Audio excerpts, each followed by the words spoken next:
Hey everyone, it's Jeannie with Talk to Me Tuesday. It is Monday. I think it's the 15th. I hope everyone's had a wonderful week and a wonderfully crafty week. I have been working on like odd stuff. I did finish up my alphabet that I was working on. I did that a couple of weeks ago. I managed to get the binding on a couple of quilts. Mother's Day, my family went together and they got me something, a craft that I had been wanting to play around with for quite a while. And so they got me a resin kit. I'll show y'all my first run of coasters and tell y'all about some of the problems that I was having with it. These right here are the first coasters that I made.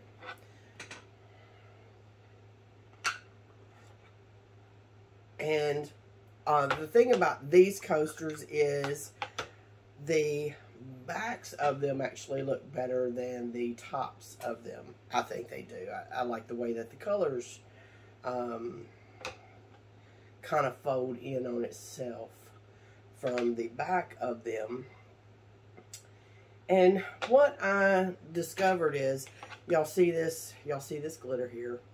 This one right here I had done like half gold and half glitter, and it was really, really, really pretty.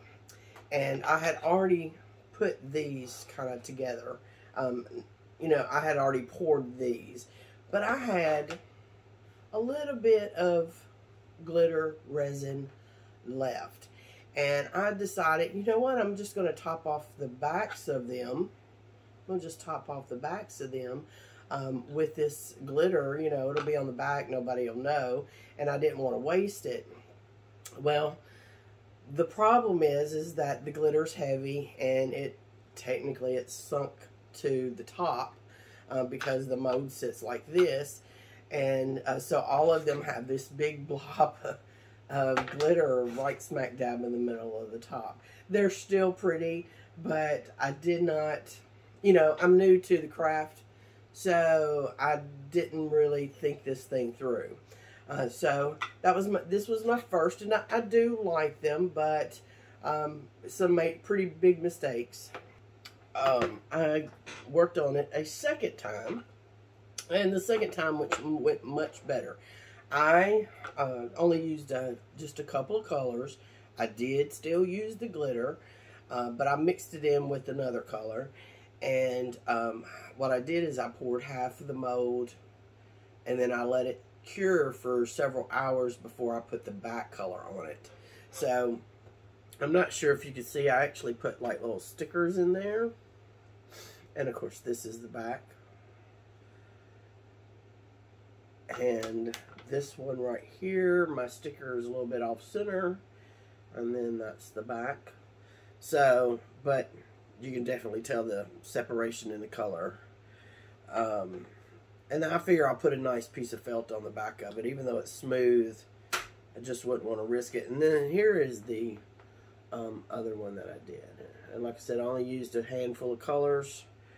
And this went way better. While these were curing, I actually worked on a new pattern, not for a quilt, what I'm calling my coffee cup cozy. Now, I've looked online, and there's several patterns out there that are very, very nice patterns. I want it, but most of them are more narrow, and I wanted mine wider. And I played around with it quite a bit until I finally got me a pattern that I was happy with. And so, yeah, just there. A few people were saying that if you use like some of that fluffy fabric paint, that it creates like a little grip on it, but that it's not really necessary. But I think they turned out just adorable. So we have this one, and all the little coffee cups. And then this is another coffee, which I think I'm really, really happy with them. These are all the ones, my practice runs. And of course I just can't do a couple of them. I have to do a million of these things until I'm happy. I kept getting like little puckers. They are reversible if you wanted them to be. But I kept getting some pretty significant puckers in it, and so I had to play around with the pattern to figure out how to work that out. Different stages of issues is what these are. This was my first one. It actually covered the whole entire cup. But when I first put it on, it was a little bit awkward. So I did feel like I needed to make it just slightly more narrow. So yeah, that's what I worked on. I'm quite happy with these. I'll share the pattern with y'all that I made if y'all are interested. I hope everyone has a wonderful week and a wonderfully crafty week. Bye.